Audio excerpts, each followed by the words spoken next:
नमस्ते dear viewers. आज के इस वीडियो में हम लोग इलेक्ट्रोस्टैटिक्स का एक और टॉपिक डिस्कस करने वाले हैं जो है पॉइजन्स एंड लाप्लासेस इक्वेशन। मेरे प्यारे व्यूअर्स देखिए, ऐसे ये पॉइजन्स और लाप्लासेस इक्वेशन हमें इलेक्ट्रिक पोटेंशियल के यूनिट में पढ़ना होता है। प्यारे व्यूअर्स, आज के इस वीडियो में पहले तो हम लोग ये समझेंगे कि आखिरकार ये पॉइजन्स इक्वेशन है क्या। ओके, साथ ही साथ इसके छोटे से डेरिवेशन को भी देखेंगे। इसका जो डेरिवेशन है वो काफ़ी छोटा सा है। मेरे प्यारे व्यूअर्स देखिए, सबसे पहले तो हमें यह जानना होगा कि आखिरकार पॉइजन्स इक्वेशन है क्या। ओके, देखिए बेसिकली पॉइजन्स इक्वेशन एक ऐसा इक्वेशन है, या आप ऐसा कह सकते हो एक ऐसा रिलेशन है जो पोटेंशियल या यूं कहिए इलेक्ट्रिक पोटेंशियल और जो वॉल्यूम चार्ज डेंसिटी होता है जिसे हम लोग रो से डोनेट करते हैं, इन दोनों को आपस में रिलेट करता है। कौन? Poisons equation. ओके, और ये रिलेशन कुछ इस प्रकार का दिखता है। डेल स्क्वायर वी, मतलब डेल स्क्वायर कहें तो Laplacian of electric potential is equal to minus rho by epsilon nought. कुछ इस प्रकार का जो पॉइजन्स इक्वेशन है वो कुछ इस प्रकार का दिखता है। बेसिकली अगर आप इसे देखें तो आपको ये पता चलेगा, जैसा हम लोगों ने कहा कि इलेक्ट्रिक पोटेंशियल और वॉल्यूम चार्ज डेंसिटी को ये आपस में रिलेट करता है पॉइजन्स इक्वेशन। ओके, समझ पा रहे? तो इससे हम लोग डिराइव कैसे कर सकते हैं, आज के इस वीडियो में हम लोग ये भी देखेंगे। साथ ही साथ लाप्लासेस इक्वेशन पर भी चर्चा करेंगे कि आखिरकार लाप्लासेस इक्वेशन क्या है, उसे हम लोग 1 डायमेंशन में, 2 डायमेंशन में, 3 डायमेंशन में कैसे लिख सकते हैं, इन सब को भी देखेंगे। यहाँ पर देखिएगा, डेरिवेशन के लिए पहले हम लोगों ने कुछ चीज़ें यहाँ पर लिखी हैं कि differential form of Gauss's law states that the divergence of electric field E at any point is equal to 1 by epsilon naught times the charge density at that point, that is del E is equal to rho by epsilon naught। देखिए ये जो equation 1 हम लोग यहाँ पर लिए हुए हैं, ठीक है, जिसे हम लोग इक्वेशन 1 डोनेट कर रहे हैं, ये क्या है? डिफरेंशियल फॉर्म है गॉसेस लॉ इन इलेक्ट्रोस्टैटिक्स का। अब अगर आप देखना चाहते हैं गॉसेस लॉ के एप्लीकेशंस को, कंप्लीट एप्लीकेशंस को, ओके, तो लिंक नीचे है डिस्क्रिप्शन में, वहां से आप देख पाएंगे।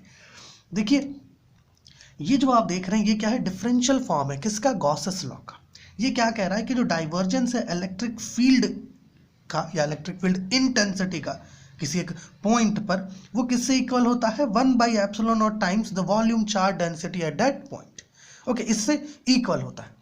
लेकिन आपको याद होगा पिछली ही वीडियो में हम लोगों ने एक चीज पढ़ा था, मतलब एक रिलेशन पढ़ा था जिसमें हम लोग इलेक्ट्रिक पोटेंशियल और इलेक्ट्रिक फील्ड को आपस में रिलेट किए थे। याद होगा पिछली वीडियो में हम लोग देखे थे। ओके, देखिएगा कुछ इस प्रकार का वो रिलेशन था, यहाँ पर देखिएगा, है ना। जो रिलेशन था वो था आपका E is equal to minus grad या ग्रेडियंट ऑफ V, कुछ ऐसा था। यहाँ पर E क्या है? ये इलेक्ट्रिक फील्ड है जो यहाँ हम लोग लिए हुए हैं इक्वेशन 1 में, और V क्या है? ये इलेक्ट्रिक पोटेंशियल है। ओके, तो इस यहाँ पर ये जो E है इसका वैल्यू हम लोग रखेंगे, मतलब इक्वेशन 1 में इसके वैल्यू को रखेंगे, और इसे आप चाहे तो डिफरेंशियल ऑपरेटर या डेल के फॉर्म में भी कुछ इस प्रकार से यूज कर सकते हैं। यहाँ पे देखिएगा, नाउ इक्वेशन 1 बिकम्स, इक्वेशन 1 क्या बन जाएगा? थोड़ा देखिएगा, इक्वेशन 1 आपका हो जाएगा del dot minus del V is equal to rho by epsilon nought, और आप इसे ऐसे भी लिख सकते हो, minus del square V is equal to rho by epsilon nought, and this can be written as del square V is equal to minus rho by epsilon nought. ये जो इक्वेशन है, इस इक्वेशन को कहते हैं Poisson's equation. Okay, this is called Poisson's equation। okay, Poisson's equation, इसे कहते हैं Poisson's equation। Poisson's equation को सिमियन डेनिस पॉइजन ने डिराइव किया था। देखिए बेसिकली जो सिमियन डेनिस पॉइजन थे वो पोटेंशियल, जो इलेक्ट्रिक पोटेंशियल है या यूँ कहिए जो पोटेंशियल थ्योरीज है, उस पर उनका काफ़ी कंट्रीब्यूशन था। तो उसी कंट्रीब्यूशन में से एक कंट्रीब्यूशन ये पॉइजन्स इक्वेशन वाला है, सिमियन डेनिस पॉइजन का। ओके, यहाँ पर ये जो इक्वेशन हमें मिल रहा है जिसे हम लोग कह रहे हैं पॉइजन्स इक्वेशन, अगर आप इस इक्वेशन को गौर से देखें, हम लोगों ने ये बात पहले भी बताया कि ये बेसिकली क्या कर रही है, जो इलेक्ट्रिक पोटेंशियल है किसी पॉइंट पर, ओके, और उस पॉइंट पर जो वॉल्यूम चार्ज डेंसिटी है, उन दोनों को रिलेट कर रही है आपस में। आप चाहें तो इसे ऐसे भी पढ़ सकते हैं कि Laplacian of electric potential is equal to negative of 1/ε0 times okay the volume charge density. इस प्रकार से भी आप इसे पढ़ सकते हैं। इन चीज़ों को तो आप समझ रहे हैं यहाँ तक। अच्छा, जैसे आप यहाँ पर देख पा रहे हैं, हम लोग कह रहे हैं किसी पॉइंट पर जो वॉल्यूम चार्ज डेंसिटी है, ओके।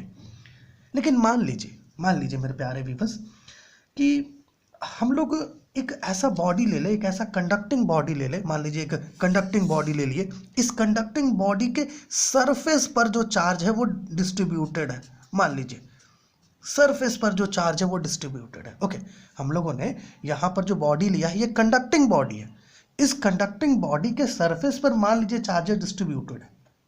तो इस केस में क्या होगा कि जो आपका जो पोटेंशियल होगा, या पोटेंशियल नहीं मतलब जो वॉल्यूम चार्ज डेंसिटी होगा, अर्थात जो रो होगा हर एक पॉइंट पर, ओके, वो 0 से इक्वल होगा, रो, ओके।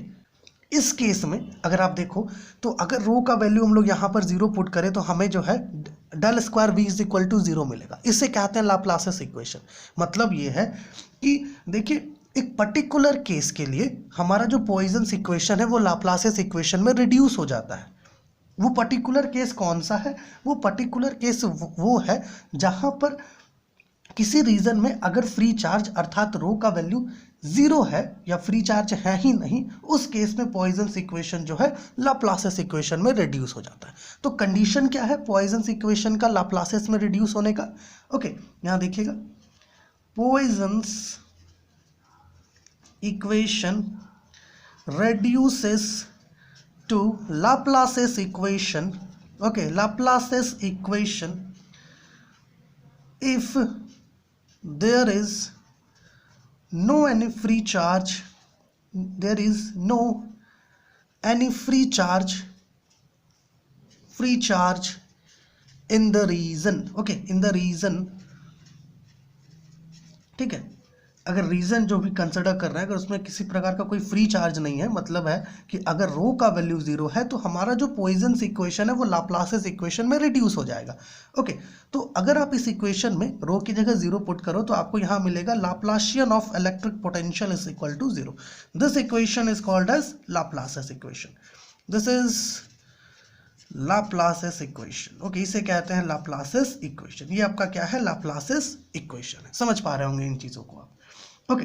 तो बेसिकली देखिए ये जो लाप्लास इक्वेशन है ना, ये एक पर्टिकुलर केस के लिए, मतलब एक पर्टिकुलर केस पर ये अप्लाई होता है जहाँ पर जो चार्जेस है वो सरफेस पर डिस्ट्रीब्यूटेड होती हैं, जिसकी वजह से है ना जो वॉल्यूम चार्ज डेंसिटी होता है हर एक पॉइंट पर वो 0 से इक्वल होता है, ओके। तो ये चीज़ें आप समझ पा रहे होंगे। सो ये हो गया हमारा पॉइजन्स इक्वेशन एंड लाप्लासियस इक्वेशन। कुछ इस प्रकार का सिनेरियो है, बहुत ही सिंपल सा सिनेरियो है, ओके। पॉइजन्स इक्वेशन क्या कर रहा है? हमें जो इलेक्ट्रिक पोटेंशियल है और जो वॉल्यूम चार्ज डेंसिटी, या है ना, या आप हाँ वॉल्यूम चार्ज डेंसिटी ही कहेंगे इसे, ओके, इस रो को, इन दोनों के बीच का रिलेशन हमें दे रही है। लेकिन फॉर अ पार्टिकुलर केस जब आपका रो 0 से इक्वल है, मतलब किसी प्रकार का कोई फ्री चार्ज नहीं है जो भी रीजन कंसिडर कर रहे हैं, तो वहाँ पर पॉइजन्स इक्वेशन लाप्लासियस इक्वेशन में रिड्यूस हो जाता है। इसे कहते हैं लाप्लासियस इक्वेशन। अब देखिए आप अगर चाहें तो इन दोनों को कार्टेशियन कोऑर्डिनेट्स में भी लिख सकते हैं। कैसे लिख सकते हैं भैया? थोड़ा यहाँ पर देख लेते हैं, आइएगा। देखिए अगर आप इस पॉइजन्स इक्वेशन को कार्टेशियन कोऑर्डिनेट में लिखना चाहो, कार्टेशियन कोऑर्डिनेट्स में अगर आप लिखना चाहो पॉइजन्स इक्वेशन को, ठीक है, एक मिनट, पॉइजन्स इक्वेशन को मान लीजिए आप कार्टेशियन कोऑर्डिनेट में लिखना चाहते हैं तो आप इसे ऐसे लिख सकते हैं, del square v by del x square plus del square v by del y square plus del square v by del z square is equal to minus rho by epsilon nought. इस प्रकार से लिख सकते हैं, ठीक है। अगर लाप्लासियस equation को लिखना है आपको कार्टेशियन कोऑर्डिनेट में तो आप ऐसे लिख दीजिए, del square v by del x square plus del square v by del y square plus del square v by del z square is equal to 0, इस प्रकार से। सो कार्टेशियन कोऑर्डिनेट्स में भी आप इन दो इक्वेशंस को एक्सप्रेस कर सकते हैं, ओके। अब थोड़ा यहाँ पर देखिएगा, Laplace's equation, okay, Laplace's equation in different different dimensions, okay, in different dimensions. Different dimensions में हम लोग इसे किस प्रकार से एक्सप्रेस कर पाएंगे लाप्लासियस इक्वेशन को, थोड़ा देखिएगा। अगर हम लोग वन डायमेंशन की बात करें तो वन डायमेंशन में लाप्लासियस इक्वेशन आपको कुछ इस प्रकार का मिलेगा, del d square y by, एक मिनट वाई नहीं लेंगे ना क्योंकि पोटेंशियल के टर्म्स में आता है ना, हाँ तो यहाँ देखिएगा d square V by d x square is equal to 0। ये आपका लाप्लासियस इक्वेशन होगा फॉर वन डायमेंशन। अगर टू डायमेंशन के लिए लाप्लासियस इक्वेशन देखेंगे तो वो पार्शियल डिफरेंशियल में बदल जाएगा, ठीक है, कुछ ऐसा, del square V by del x square plus del square V by del y square is equal to 0। Okay, इस प्रकार से ये आपका क्या हो जाएगा लाप्लासियस इक्वेशन टू डायमेंशन में। ओके, वन डायमेंशन में वो पार्शियल डिफरेंशियल में नहीं था, ओके, लेकिन टू डायमेंशन और थ्री डायमेंशन वो पार्शियल डिफरेंशियल इक्वेशन में आ जाएगा, ठीक है। थ्री डायमेंशंस में आप इस प्रकार से लिख सकते हो, 3D में del square V by del x square plus del square V by del y square plus del square V by del z square is equal to 0, ठीक है, थ्री डायमेंशंस में। सो होप ये जो video है ये आपके लिए helpful हुआ होगा। ये अपना टॉपिक था इलेक्ट्रिक पोटेंशियल के अंडर का पॉइजन्स इक्वेशन है, लाप्लासियस इक्वेशन। पिछली वीडियो में हम लोगों ने इस रिलेशन को देखा था, है ना। हमारा जो इलेक्ट्रिक फील्ड है उसे आप ग्रेडियंट के टर्म्स में मतलब ग्रेडियंट ऑफ इलेक्ट्रिक पोटेंशियल के टर्म्स में लिख सकते हो। ओके, क्या मायने हैं इसके वो हम लोगों ने वहाँ पर डिस्कस किया था। अगर आपने वो वीडियो नहीं देखा है तो आप एक बार देख सकते हैं, लिंक नीचे है डिस्क्रिप्शन में। चलिए मिलते हैं आपसे अगली वीडियो में।